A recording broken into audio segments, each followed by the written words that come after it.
You've reached the Signal Watch, movies, television, comics, and more. I'm your host, Ryan Steens. Join me and our cadre of co-contributors as we examine cultural artifacts of the 20th century, boldly explore the 21st, and try to put it all in perspective. Stay tuned. We're gonna try to make this work.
Hey everybody, and welcome back to the Signal Watch. As always, I'm your host, Ryan Steens, and with me today is Stuart Ward.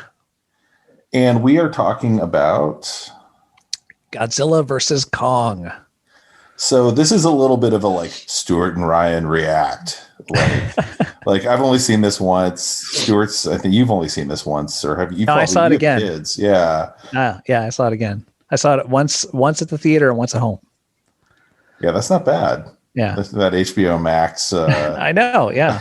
If the kids like it, just turn it on when you get home. That's right. I worked with Tom and Jerry too. Oh, did it really? Yeah. We've watched Tom and Jerry now 5 times. Oh my God. I still haven't even gotten around to it yet. So yeah, I mean, so you're a bigger G fan than I am, I think. I think that's fair to say. You've seen all the Godzilla movies and whatnot. Oh gosh. I don't know. I saw when was it, last summer that you went through that whole Criterion set all at once? Well, I never quite finished it, but yeah, most of it, a good chunk of it. See, I didn't know. I didn't make it all. I got the set. Mm-hmm. I've seen all the movies, but not recently. But yeah, I mean, I was a fan just of from watching them on cable. When I was a kid, I was staying with my grandmother one summer and I think TBS was having a marathon where they would show 2 movies a day around lunchtime. And I would run to the TV, with my, my sandwich or whatever, and my iced tea and just sit there transfixed for 4 hours watching monsters and rubber suits, punch each other. So that's it. But all for me goes back to when I was 11. Yeah. My relationship with Godzilla, is real when I was younger than your son. I remember watching Godzilla movies on UHF channels. I just thought they were just on every day, TV programming, because they showed them so much. Yeah. And they absolutely should. And, so I remember, I didn't understand what I was watching. I just knew Godzilla was, up to shenanigans. And then when I was about 5 was when I remember watching the Godzilla cartoon that came on, where he was hanging out with a research vessel, and Godzuki was in it. Oh yeah. So I was way into that. So my parents had bought me the Shogun Warrior Godzilla that was 2 feet tall and shot his fist and had the it was awesome. And I'm still it's still a bone of contention that when I left home at the end of high school, I was the Godzilla stays. Everything else can go, but the Godzilla stays. And when I finally, in 2007, came home to my parents' house, because they were retiring and moving out of their house and all that, and I was all right, I'm here to claim the Godzilla. They're oh, we gave that away. I was what? That was the one thing. That's terrible. Yeah. So I'm still sad, and to replace it would be $1,000 now. So yeah. I'm nah, it's never going to happen. But in college, I kind of walked away from Godzilla because he just wasn't on TV all that much. And then I was working with a guy who was super into Godzilla, and he would just stand behind. We'd worked at the Camelot Records together, and he would just like expound upon Godzilla. And I was like, I gotta look back into this. And I was like, man, he's not wrong. These movies are super fun. This stuff is great. And then Godzilla 2000 came out, because it was just before Godzilla 98 came out, which then, and so to get my taste back, I went and saw Godzilla 2000 at the theater, which is, I think, the last American theatrical release of a Godzilla movie. I can't remember if it was Miramax or who put it out. I remember that because I was working at the video store at the time, and Godzilla 2000 was a bit of a hit, at least at the video store. I didn't get to see it at the theater, but it was really cool. It was a really nice, especially after the Matthew Broderick one. It was a really refreshing kind of return to form, I thought, where they really embraced the kind of goofiness of the 60s Godzilla stuff again. Yeah, I mean, I remember us like in the theater cheering like we were at a like sporting event. Like everyone in the theater was like, every time Godzilla did something cool during the final fight. Woo! And they just threw everything in it too, with the UFOs and everything. Yeah. It was crazy. So, but the thing was, collecting Godzilla used to be fairly expensive, even on VHS. Oh, yeah. And I don't really understand why Godzilla stuff is so expensive, because it continues to be. Minus the new set from Criterion, which is like a super bargain. But if you get Godzilla toys or whatever, unless you're getting the stuff tied to the new American movies, those vinyl toys from Japan are ridiculously expensive. I always, for every year for a long time, I would go to like a model building convention with a bunch of other guys. I'm not a modeler myself, but it was also like a sci-fi convention. They would have, actors there and stuff. And there was always guys there that specialized in the Japanese stuff with 2-foot tall, custom made Godzilla stuff. And then also the vinyl statues from Japan. And I always just marveled at how expensive everything was. It looked really cool, but I couldn't touch it, Yeah. I mean, and the stuff even that like Bandai was putting out, I guess Bandai are they the toy company? Maybe. Yeah. They did a bunch of other. And that stuff was all reasonably priced at first, but if you go to like eBay now, some of that stuff's going for quite a bit of money. And I can't wrap my head around the fact that like the standard price for a 7-inch model, essentially a 7-inch vinyl model, is like $75. Yeah. I'm like, really? But yeah. Because they can get it. It's essentially the size of like, a medium-sized action figure. But yeah, so in my head, I'm like, no, that's like $20. Right. Yeah, absolutely. But yeah, so it's been this like weird commodity, and then, they announced the Gareth Edwards Godzilla in 2014. And I was kind of excited at first, but very wary, because I'd been like, so when the 98 Godzilla came out, Jamie and I were there opening day, like 2:00 show or whatever. And I walked out of the theater like I just feel like I've been manhandled. Like, I don't know what that was. Well, it wasn't Godzilla is the problem. I mean, I actually thought that movie was kind of fun, and I've seen it since, and it's something that if it's on, I can watch it for a while and have fun with it, but it's just not Godzilla at all.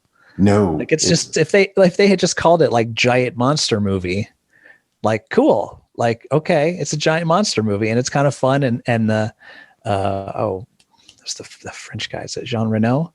Yeah. Who was like the French Secret Service guy with the running joke where they don't know how to be undercover as Americans and stuff. I mean, there was some funny stuff in there that I enjoyed, but it's just not Godzilla at all. I mean, no, and I could never wrap my head around that.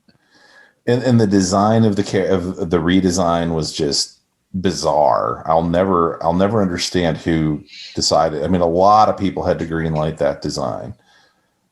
It's not. Yeah, I mean, it looks like Shere Khan from the Jungle Book with the giant. Oh my God, you're totally forward right. jutting jaw. It just. It looks different. It walks different. It has shoulders. That's the thing I can never get my head around is like, it doesn't have the radioactive breath, which is like a huge deal, right? Yeah. I mean, it's just not Godzilla at all. And the other thing that kind of bothered me about it, aside from the whole subplot with the baby Godzillas, which seemed designed so that they could have a repeat of the Velociraptor chase from Jurassic Park, was there was never any real debate between, because the thing I always that marks a Godzilla, a theme from all the Godzilla movies is, you always have the army guys and the science guys, debating what we're going to do, right? How are we going to solve this problem? And the army guys usually just want to blow everything up. And the science guys say, no, but we have to preserve now that we've created this, we have to somehow strike a balance, and we have to find a way to let it, let nature take its course or whatever. And there was never any of that. It was all just, let's blow it up. And they just gleefully blew it up at the end of the movie. And I was like, this just doesn't feel right. Like, Yeah, I mean, I remember getting really distracted in that one there was a young actress in it who just was not ready for feature film time. And I don't know who she was. I never saw her in anything again since. And they spent a lot of time on that character. And I just remember being like, the reporter? What? Yeah. Yeah. And I was like, no one cares about this. What are you doing? Like, this is literally painful to sit through while I'm sitting here. And I remember about 2 days later, I'm telling my brother about it. I'm like, you don't really understand how bad this is. And so finally he just came on, well, I mean, you kind of like making excuses for it. So I got mad, and somehow that ended with me paying for him seeing it. I sat through it again just to prove it. He's like, you were right when we walked out. Who is the loser in that scenario, though? I know. You're right, but you had to sit through it again to prove points to each other back in that point in our lives. But anyway, but I didn't. And so when the 2014 one was coming out, I mean, that was kind of what I had in my head, was like, it's just going to be a rerun of that. And then the trailer comes out, and it's like, oh my God, it's oh God, of course, I can't remember his name. The kid from, are you talking about the Acme guy? Well, the guy from Breaking Bad. Oh yeah. I can't remember his name either. Huh. I've totally flaked on it, but and I'm just like, oh wow, they got this like all-star cast, and it looks like they're totally taking it seriously. And then he was dead in like the first third, and I was like, he was mostly there to sell the gravitas, I think. Yeah, it was a super strange movie. I don't think it's good. I think it's good for like the 10-minute monster fight at the end. Kind of feels like a Godzilla movie. But the rest of it's really the Muto or whatever they were called movie. Yeah. And then Godzilla's spines in the ocean. Kind of Bryan Cranston. Yes. That's it. Sorry. Yeah. Well, I kept wanting to say Brian Blessed, and I knew if I said Bryan that, Cranston. like I never get that out of my head. I was thinking that when you started talking, I was thinking about the kid from Kick-Ass who played Bryan Cranston's son in the movie. Yeah. But I had always seen him as these sort of nerdy, these small characters, and now all of a sudden he's like unironically like the kind of big butch military dude, like stoic and everything. And so that was kind of a shock for me. But I thought with that movie, it reminded me a little bit of like the transition from Superman Returns to Man of Steel. How I kind of thought that they overcorrected in the somberness of it and the seriousness. Like they're like, people don't want a fun, kitschy Godzilla movie. They want a super somber, serious, dark movie that, and when I say dark, like I've tried to watch that movie recently, and like I have to turn up the brightness on my TV to even see what's going on. Like, and you just have long sequences of characters just sort of stumbling around the dark, and you hear some rumbling off in the distance, and with the idea maybe the monster's close or something, and then nothing happens. And it was like to me, that movie, watching that movie is like the one thing that I didn't like about Popeye with Robin Williams is you have to wait the entire movie in order to see Popeye finally eat some spinach, like and be Popeye, and that's kind of the way I felt about the 2014 Godzilla. Is you just have to sit through this entire movie to finally get to a pretty decent action scene at the end, but it's really long slog to get there. And frankly, with characters that you can't begin to care about. No, I backed off from my initial take of like people show up to see a Godzilla movie because man, you go through that series that Criterion has out there, and you realize how little Godzilla is in some of those movies. Oh yeah. I mean, it's people running around doing like spy adventures with gorilla aliens, and you're just like, Godzilla will show up at some point. My favorite trick is to put on Godzilla Final Wars, and then about 2/3 of the way through it and go, do you remember right now that this is a Godzilla movie? And people go, right, because you've had this completely other story going on. That's right. Yeah, there's all kinds of strange stuff that's I don't know. I feel like they were trying to with Godzilla 2014, they were trying to sort of harken back to the original, right? To say, look, this is super serious, guys. This is like a metaphor. Right, but they never well, that was the thing, is they understood it's the original 1954 Godzilla. If you've never seen it, and you're listening to this because you just watched the Godzilla versus Kong, like, and you've never seen the 54 Godzilla, it's an incredible film. Like, it's like a legit, I wouldn't say like art house film, but I mean, there's a reason Criterion like packaged it years ago. It's a really good movie, and does carry all this like weight of like post World War II Japan and kind of everything they're dealing with. And there's definitely like allegory and metaphor, and ties in with like how the Japanese deal with everything from like, I guess, guilt to even their own past and, ancient tradition and things like that. And they, by the third movie, by the way, they're like, Godzilla's for kids, but right.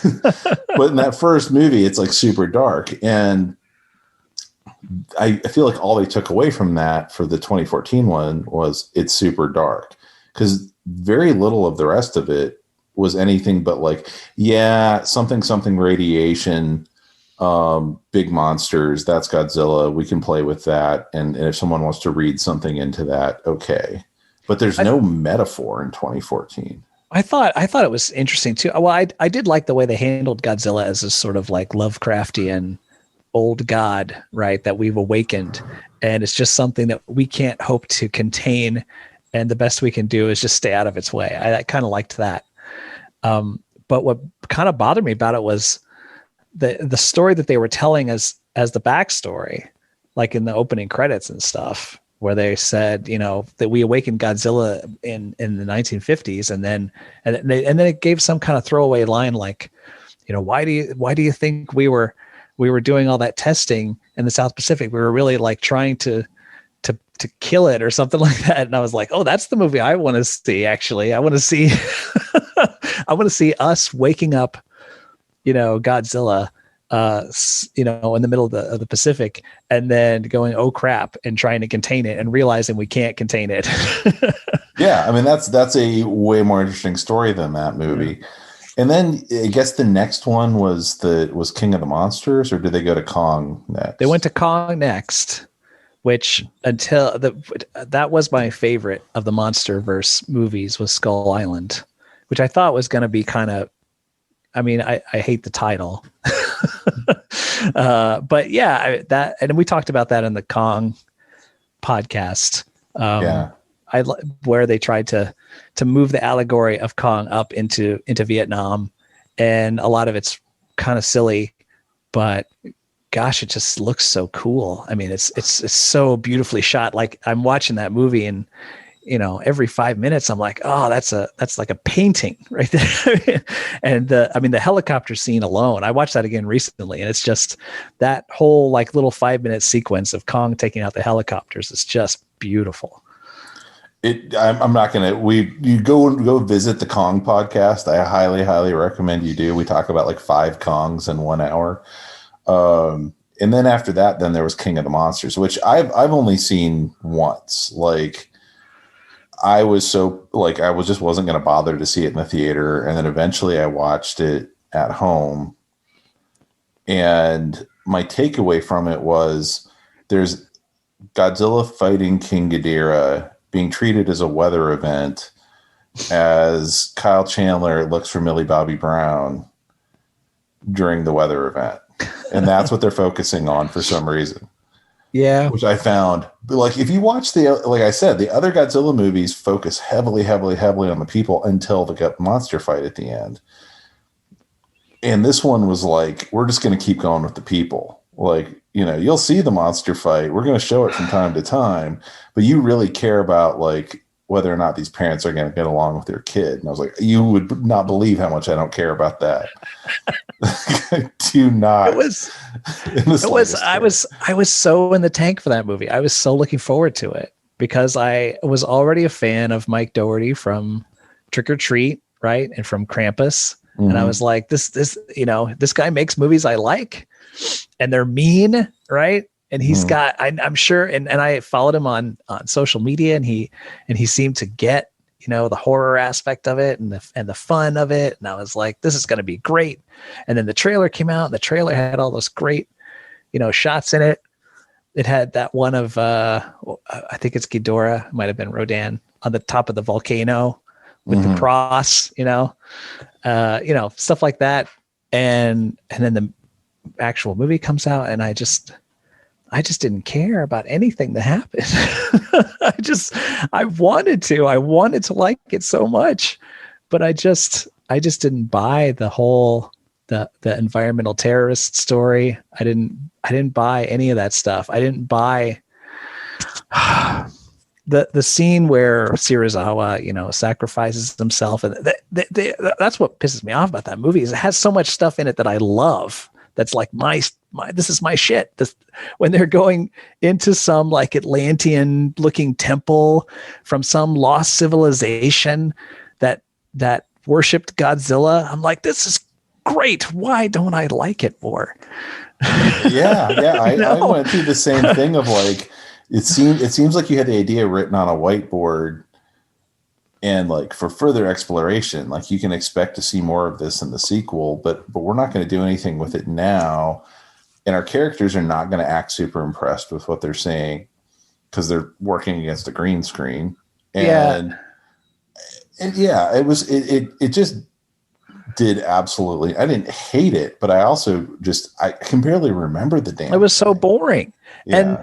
And as I've told you this before, the biggest sin for me is they made Charles Dance boring. Yeah. Charles Dance. Yeah. I mean, how do you even do that? I saw him at the cast list and I was like, oh boy, this is going to be great. Right.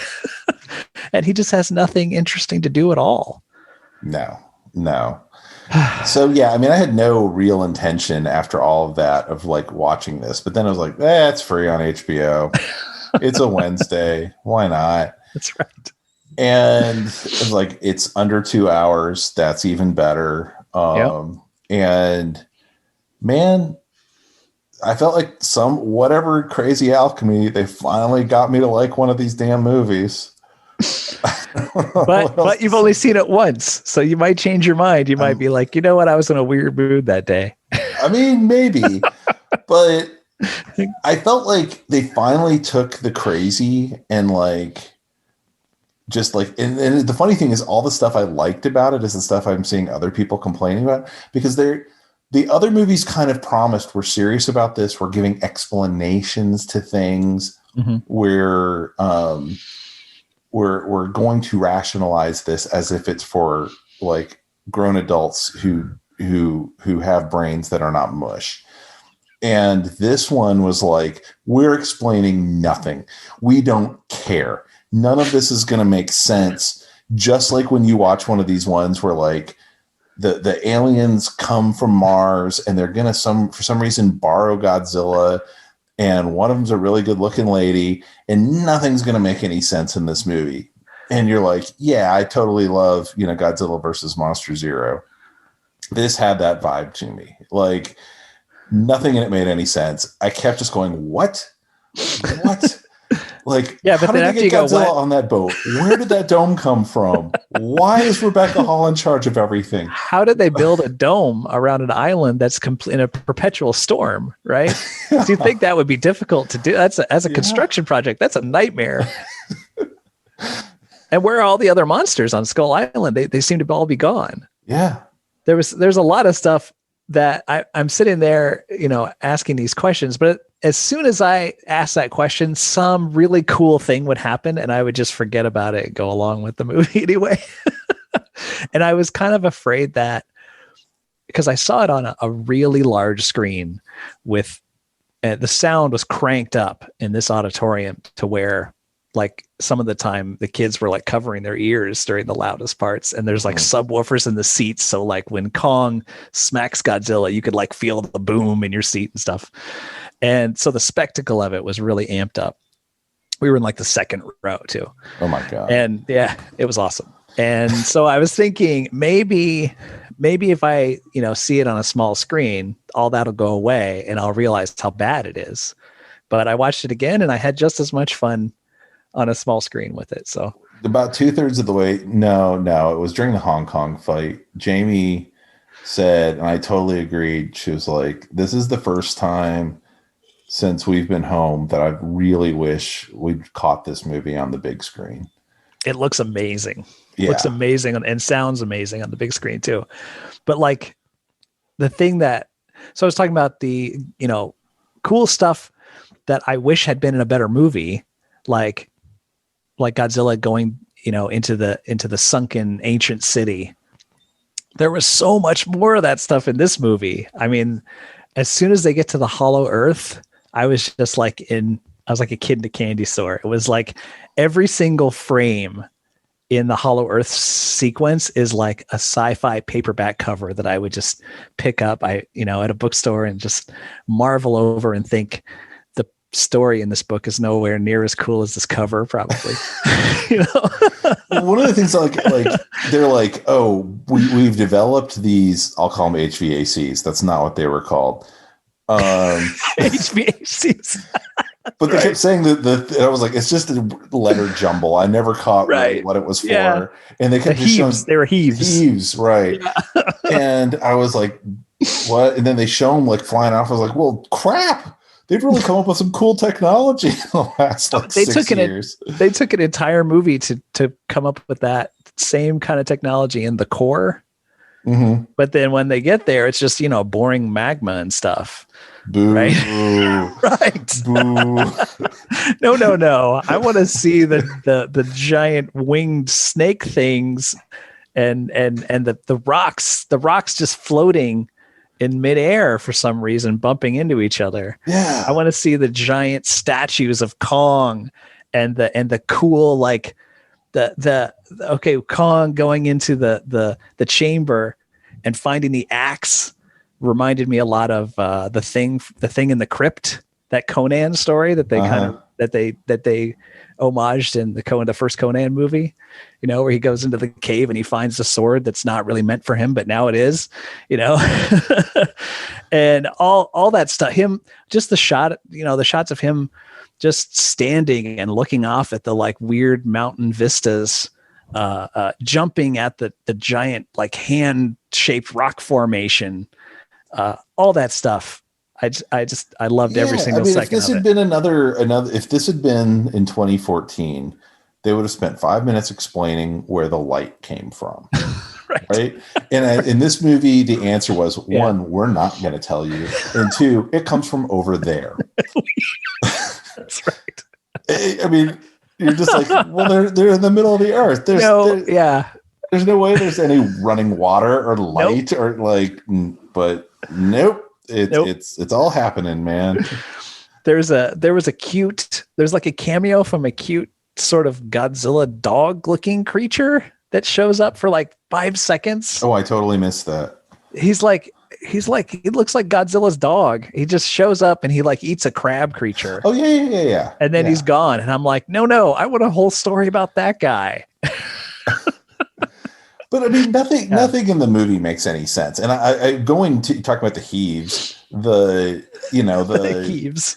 Jesus, the They named it that. They named it heave. I think it's like an ironic. I think it's like a joke because they negate gravity, right? And so it's like the word heavy. I guess I don't know. oh, okay. But so this guy's like a theoretical physicist or something, and he's like adjunct faculty who's been shamed and living in the basement or whatever.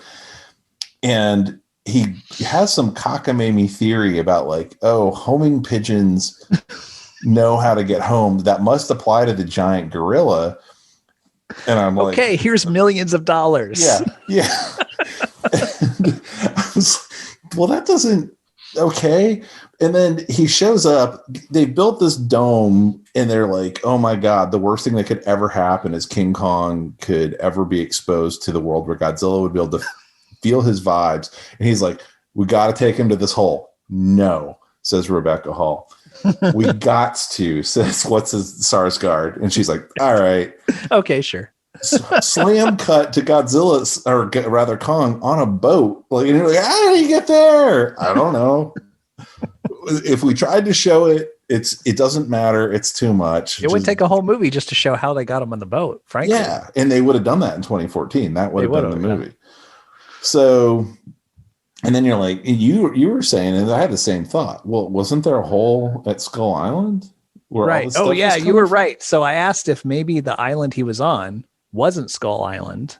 It was like they took him to another island that looked like Skull Island and then built the dome around that. But then when I saw it the second time, I remember they do open it by saying this is Skull Island. So, but none of the other monsters were there. Does that just mean that Kong has like killed them all? Don't know. I mean, the Rebecca Hall is there. Do we know how she got the foster daughter? Well, yeah, they say in the movie, and it was just chilled my blood, and they just flew right past it. They're like, there was a storm, and it killed all those lovely people from the Kong movie, and wow. She's the only remaining one. She's the only survivor. Yeah, she's like the last son of Krypton of the tribe people, Skull Island. Yeah, because whatever the company was paying all the people, I mean, they needed to pay that little girl more because no one controlled Kong at all except for the little girl. They would not have been able to get him on the boat. They would not have been able to go, in the hole in Antarctica. They would not have been able to get him to do anything without the little girl talking to him. Yeah. And and by the way, I thought she was great. Oh yeah.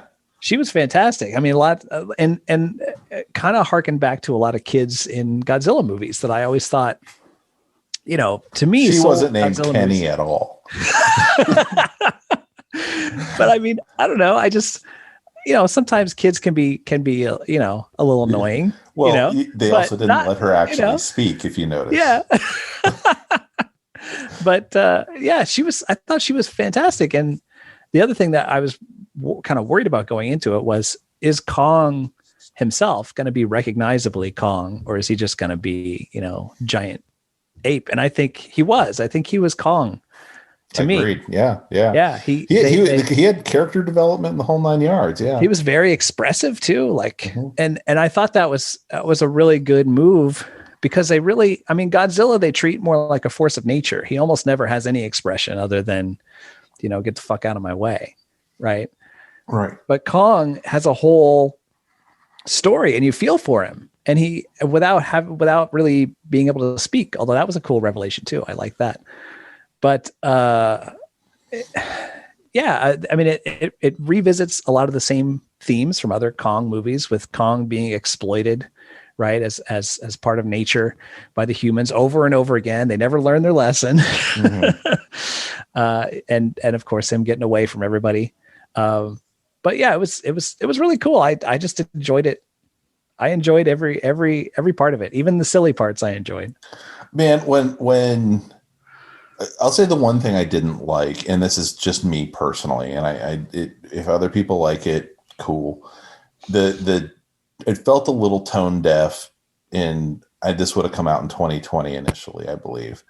To have one of our heroes being a guy who's like a conspiracy theorist. Like, Yeah, well, yeah.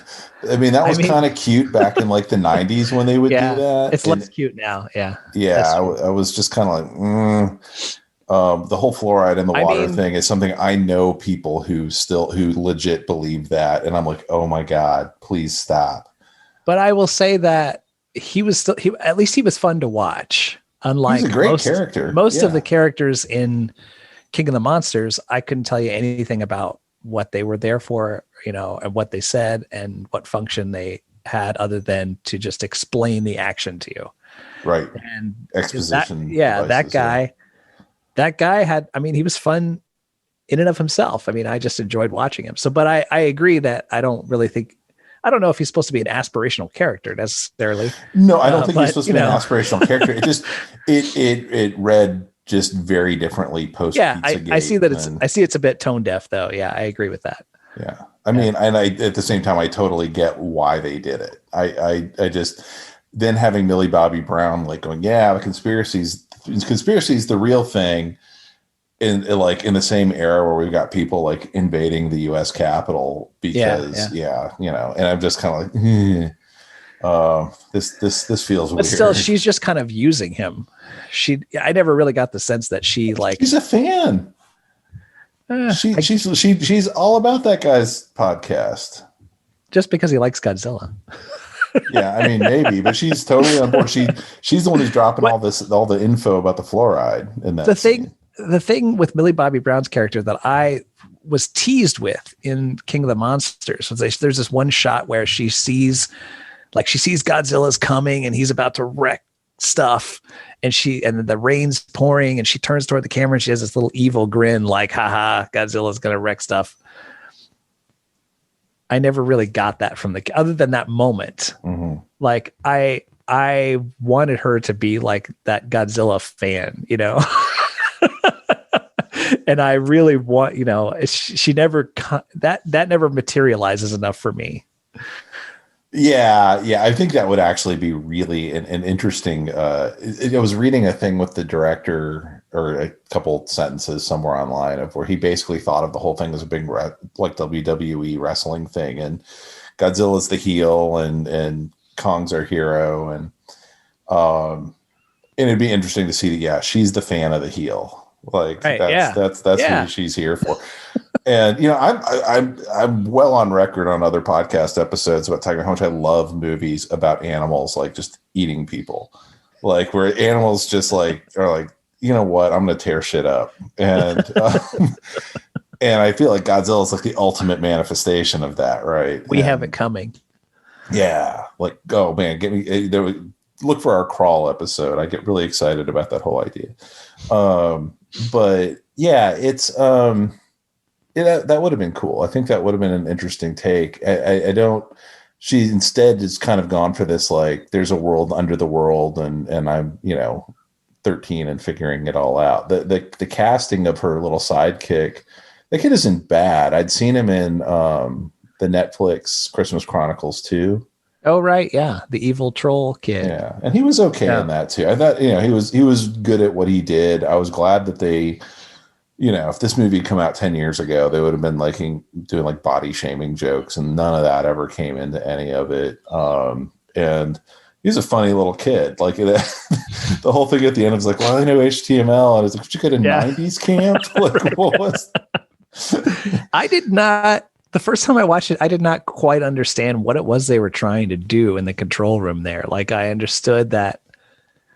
So was it the ghost of Ghidorah that had taken over Mechagodzilla? Okay. Yeah, I was so into that idea. Oh yeah, that's a great idea. Yeah. And the guy sitting in the skull that gets his like brain fried. Well, it harkens back to one of the Godzillas. They're using the skeleton of Godzilla in the 90s. I think it was one of the Mechagodzillas in the 90s that did that same kind of idea. Yeah, but like that. So that was the one. So there were a lot of things that got skipped over, as we've mentioned. Yeah. But the one thing that got skipped over that I really am more curious about is the guy who was piloting Mechagodzilla. Was that Serizawa's son? Dude, I just looked at the IMDb and that's his name. It has to be. They called him Serizawa in the movie. So that means that, So then I would assume that he is like has some sort of personal revenge mission against Godzilla for killing his father, I guess.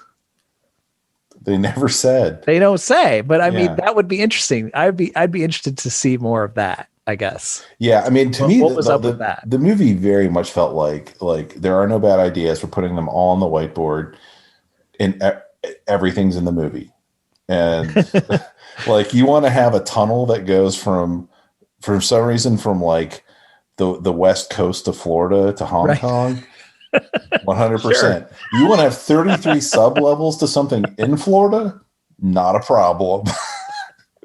Not flooded. Not flooded ever. No. Godzilla totally possible. Godzilla at one point drills a hole to the center of the earth in like 5 minutes. Yeah. It has a sustained blast that drills a hole to the center of the earth in like 5 minutes. And part of me is thinking, I don't know if I buy that. But another part of me is thinking, fuck yeah, that's awesome. And so I just sort of let that part of me override the first part. So I was kind of wondering, like, like how deep were they at that point? Like, were they on the other side of It's not really clear. It's not really clear if they're in the center of the earth, or it's not really clear if they're in a pocket somewhere. Yeah. I think it's left intentionally vague. So I mean, if you know, and what causes the gravity to reverse? I took that as if you're trying to get to the middle of the planet, at some point your gravity would flip, but they did it like way early. They accelerated the gravity, which was the point of having to be in the heave. Right. And wearing, I guess, suddenly putting our stars into form-fitting outfits for some reason. That's right. The other thing, I felt like there was a whole story with the Alexander Skarsgård. I felt like there was a whole thing where he had tried to get to his brother had, yeah. Okay, and it failed, or something. And so that seemed like there seemed like almost a whole movie there. Yep. There's almost a whole movie in how do they construct the dome around Skull Island and tame Kong, at least as much as he was tamed, and the relationship with the little girl. That's a whole movie, right? There are so many spots where it just skips over things that, which I was way into, like, and that was, I think, the problem with the other movies is they're like, we can't do all of that. We're going to instead explore the emotional life of this sad soldier who's being sad because something and all of which is a perfectly legitimate choice. Yeah, but it's boring. But it was boring. And I was like, I was never bored during this movie. I've been confused, excited, wishing I was drunk sometime. And I mean, the fights were really well done too. Amazingly well done. The fight on the first fight on the boat was amazing. Mm-hmm. How it goes, how it goes underwater and upside down and all that stuff. Well, that was actually where I joined the movie. It was, I was at first like, what is going on? This is nonsense. And then I was like, this is nonsense. I get it now. I get it. Like, total nonsense. Yeah. And I was struck by how many people they were able to mobilize, like military, hardware and manpower and equipment over like on a whim, just saying, maybe we should try to take Kong to Antarctica.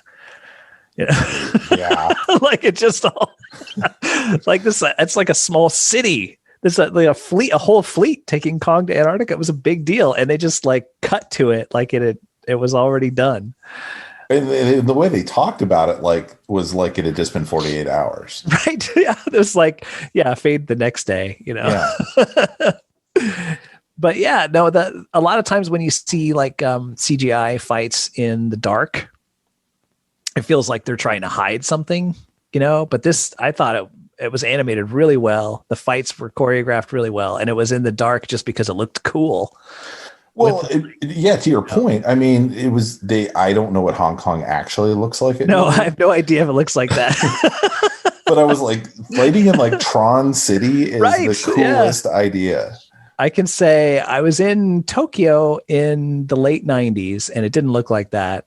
But there were a lot. I did notice that there was a lot of like lit up animated billboards and things, much more than compared to an American city at that time. So I can imagine that like a big metropolis now in Asia would look like that. Yeah, and part of the fun thing too is like Hong Kong's such a small square, or rather a footprint, that they have gone up, right? I mean, Hong Kong, if you see pictures of it from the 80s versus pictures of it now, like the towers are immense that they've built. Right. Yeah. You get a chance now, like Godzilla when he's wandering around San Francisco, the towers, some of them are tall, but like I understand that's why they had to kind of size them up too. Like when they made the 2014 Godzilla, like if they had made him the same size, it wouldn't be as visually striking him walking down the street. He'd be dwarfed by all the towers around him.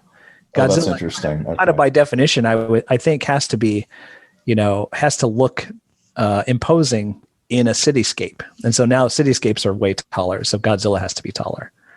That's my take on it anyway. Yeah. Well, the 98 Godzilla didn't. And so you have the goofy scene of him like outrunning missiles or helicopters or whatever in the streets of Manhattan, like ducking down alleyways. Yeah. And it's a goofy ass scene. Like it does not work at all. And they really leaned into it. And so I think doing the buildings being big enough for him to fall back into again, like if you watch Godzilla 2000 and those kinds of fights, it straight up feels like a Godzilla movie if those people had been able to move better in the suits. Yeah, totally. Like if you went and got those WWE wrestlers and were like we're putting you in a suit, and it actually moves. Like this is what that would have looked like. Couple of the small touches that made me know. Well, the first small touch that made me know I was going to like the movie was when King Kong wakes up. Excuse me, just Kong wakes up and immediately just like scratches his ass. So it's like walking in the morning. I kind of laughed at that because it was like it's the first scene of the movie, right? And it's like how many movies wake up with your hero waking up for the day, and that's what they did. I think so there's that, and that's the exact same way that we meet Mel Gibson in Lethal Weapon. That's what I was thinking. Like this is coming off like a rough cop movie. And then they do the other Lethal Weapon reference when he puts his shoulder back in the socket, right? Yep. He gets his shoulder out of the socket and he slams it against the building. My mind. Yeah. Just like Riggs. I said out loud, he just Lethal Weaponed it. I don't think Jamie knew what I was talking about. I was so happy about that. I think that Godzilla. So Godzilla's getting too old for this shit. That's right. I was. So did Godzilla seem to emote a little bit more in this to you? He did to me. I'll say there was a couple moments. He didn't emote at all aside from being pissed in the first one. And the second one, I don't flat out remember. I did feel like he was kind of like they do in like when Godzilla has a moment with Mothra. I guess he did a little bit with Mothra in the second one, but like in the Japanese versions, when like Godzilla's like got whole complex relationships with like Anguirus and all these guys in the other movies, which are just watching them squawk at each other for 5 minutes. That's right. But Godzilla talking to his son is what I think of. Oh my God. Right? Yes. That's that. If you want to see the real monster talking, that's squawking rather. Just whole scenes of them growling at each other.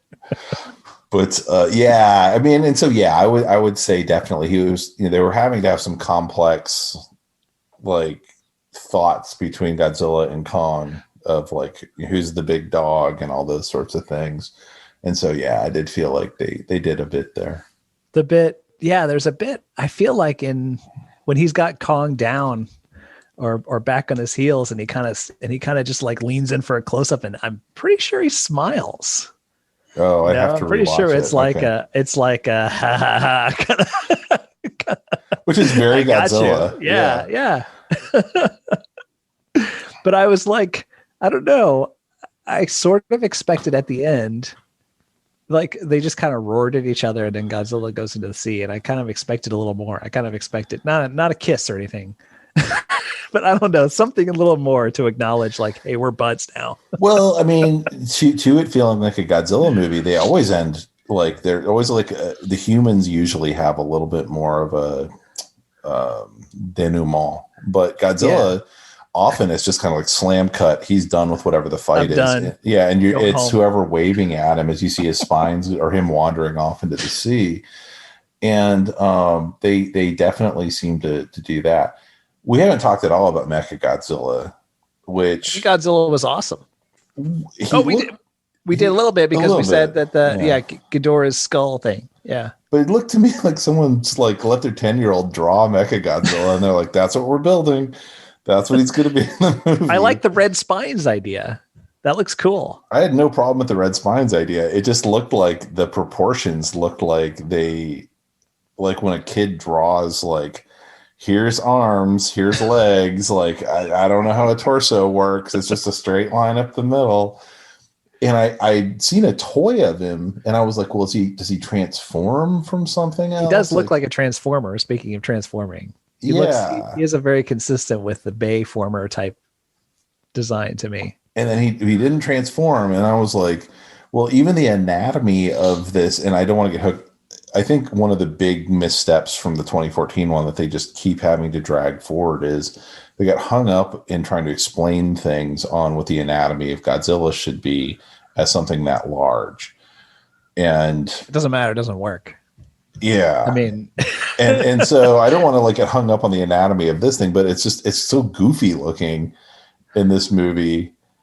It looks like really scrawny for what it is. It's fine. It just, I was like, but it doesn't necessarily, someone somewhere said, well, it's supposed to be a mix of Kong and Godzilla. What? And I was like, I don't think that's true. Don't think that's correct. But anyway, I think probably they just didn't have to add as much bulk to it as Godzilla himself has. There were cool ideas like the like, oh, he has jets in his back to rocket power a punch, like the rocket punch. That was really cool. All that stuff was cool. That old scene was cool. Yeah, I have no complaints. Yeah. No notes. No notes. Cut, print. You have a movie. It was cool seeing, I don't know what the actual geography of Hong Kong is, but seeing him come out of the mountain there. Oh, that was awesome. Yeah. And kind of like struggle to push himself out. Yeah. All the animation I thought I was a little worried, honestly, because I thought, I don't know, I've been sort of casually following, the fan sites and stuff. And it just seemed like this one, there was less said about it, I guess, online. There were less reports about it. There were less interviews being leaked and things like that. And then one day you just heard, oh, Godzilla versus Kong is locked.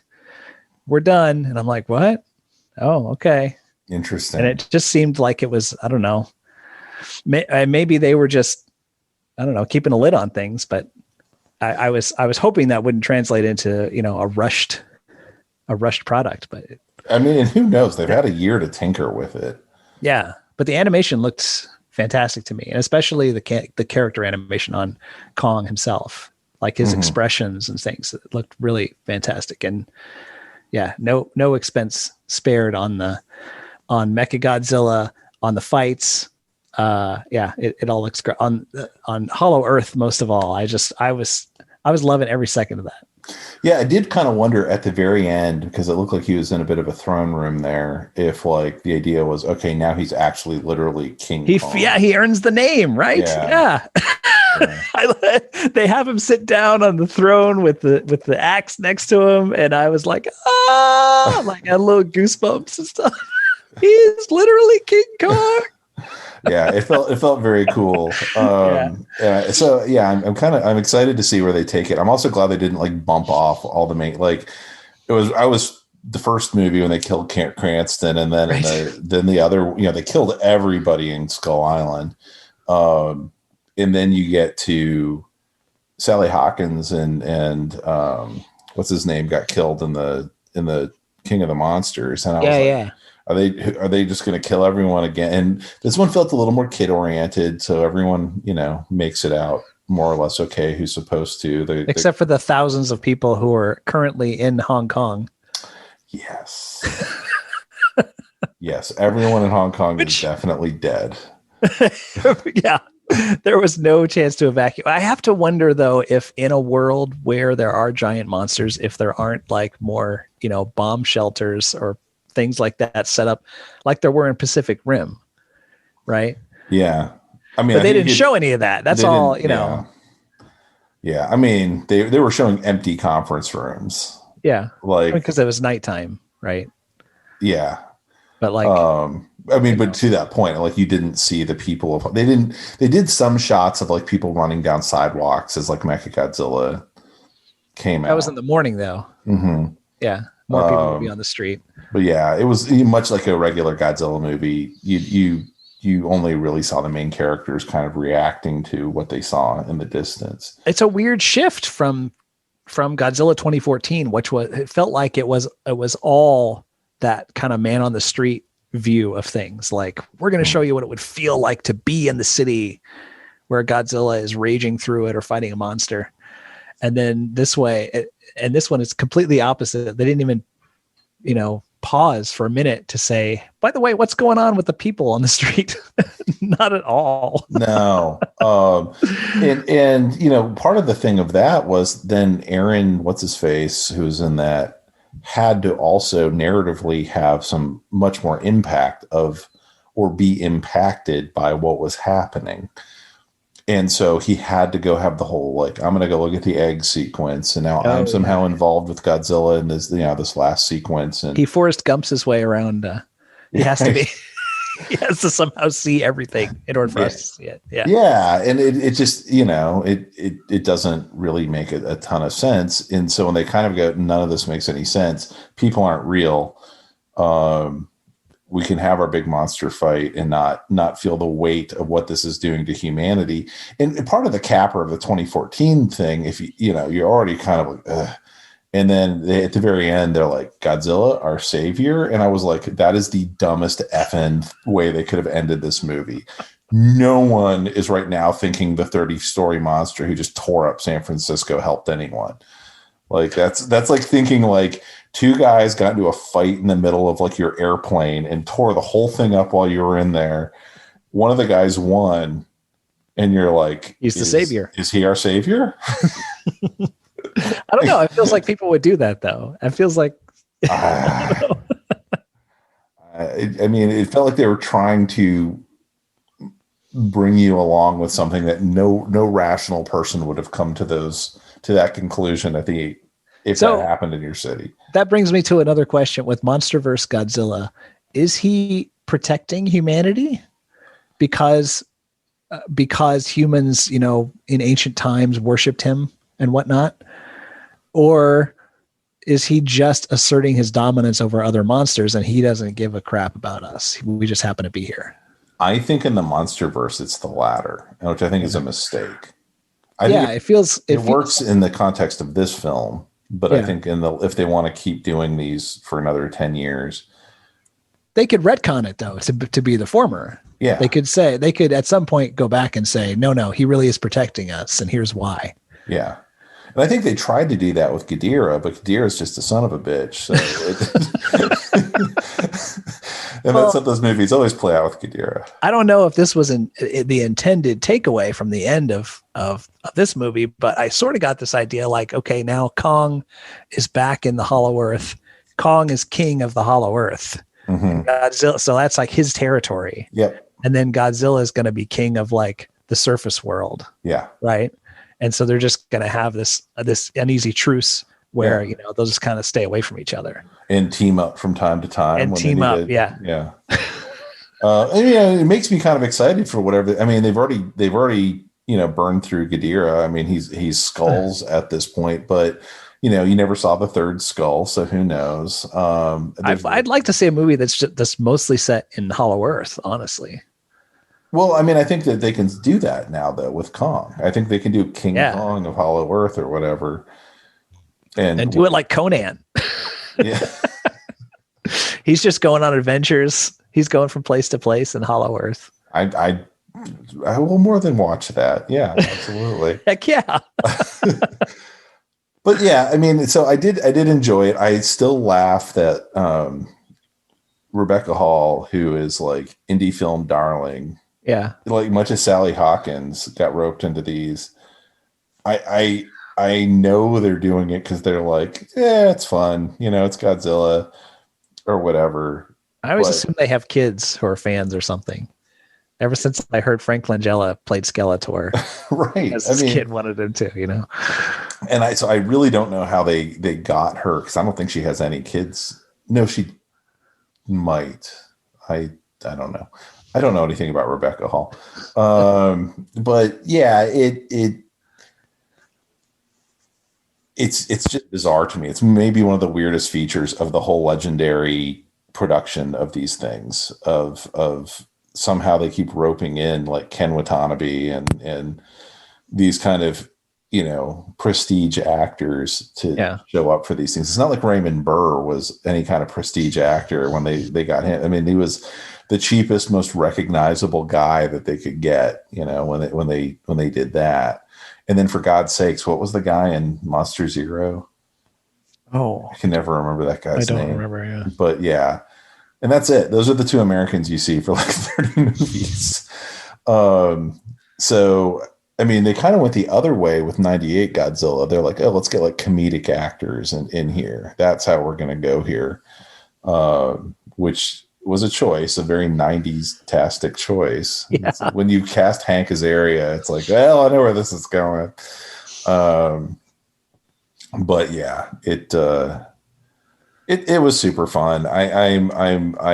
It probably won't. I don't know if it'll hold up on repeated viewings, but it was the Godzilla movie I needed right now.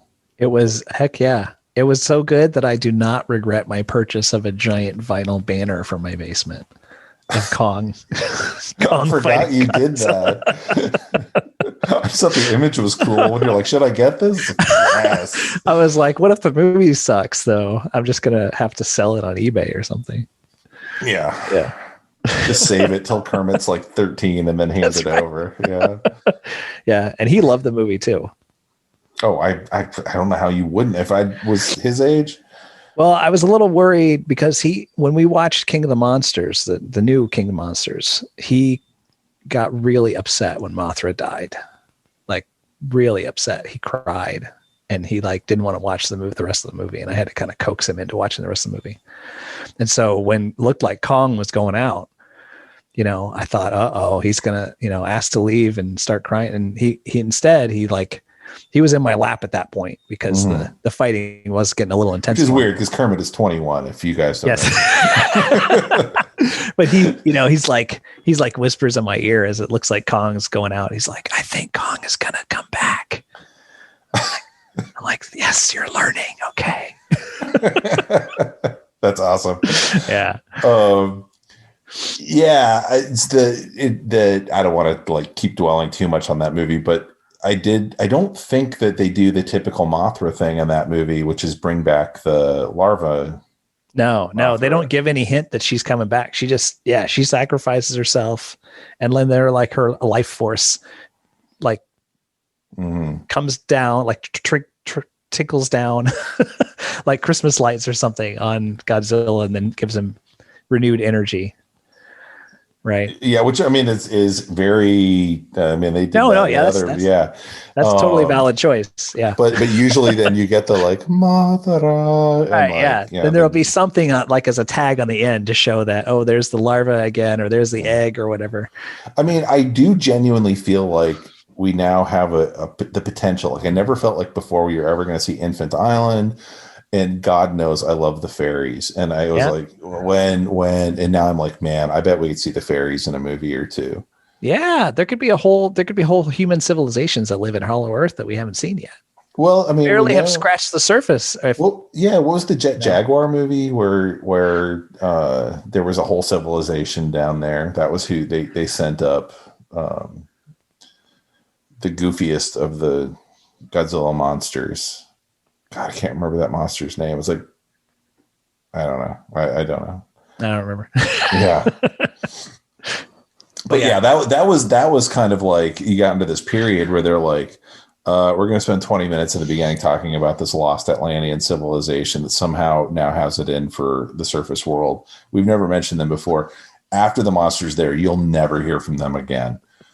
But just that's the device we have to get the thing up there. But they choreograph 50 people in loincloths dancing around, summoning this thing. But that's part of why I love those movies, because you never knew what was going to happen. I mean, it was always something from completely out of left field. You knew it was going to be just completely off the wall and bonkers and cool. Yeah.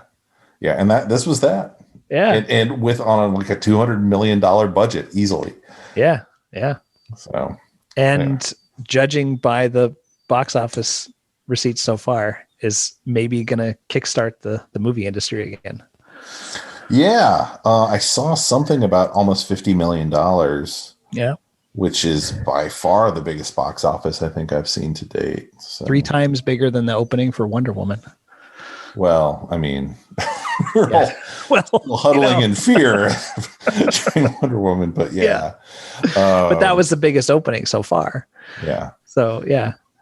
And I'm looking forward to, I'm probably not going to go back to the theater for a little bit, but I'm hoping they re-release some of these for those of us who were huddling in our homes in fear.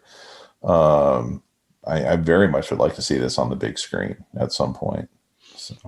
It seems like I think it's good as it is, and it goes by at a nice pace, but I don't think it would be stretching it to release like a director's cut or, here's the backstory of Serizawa, and here's the backstory of, Skarsgård trying to get to Hollow Earth and stuff. And here's an extra 20 minutes for you. Totally. I don't think that would be stretching it at all. So maybe that'll happen one day. Yeah. I'm invested enough now to where I would totally be cool with that. So I do. The older I get though, the more I like short run times in movies. Man, I'm getting there too. Especially since I have very little time in my day where I can actually fit a movie in. And so I love those 90-minute run times. I see a 90-minute run time. I'm like, oh, you're moving up my list, buddy. 3 hours of thoughtfulness. No, thank you. Yeah. That's right. No. Yeah. 90 minutes and some monsters beating on each other. That's what I need. Well, I think that's the perfect place to end. Well, thank you so much for doing this. This was a total kick, man. Yeah, absolutely. It's good catching up. Yeah, absolutely. All right. Well, we'll be back eventually, probably not talking about Godzilla for a bit, but you never know. So thank you so much for listening. Bye-bye. Bye. Up from the depths, 30 stories high, breathing fire, his head in the sky. Godzilla, and Godzuki.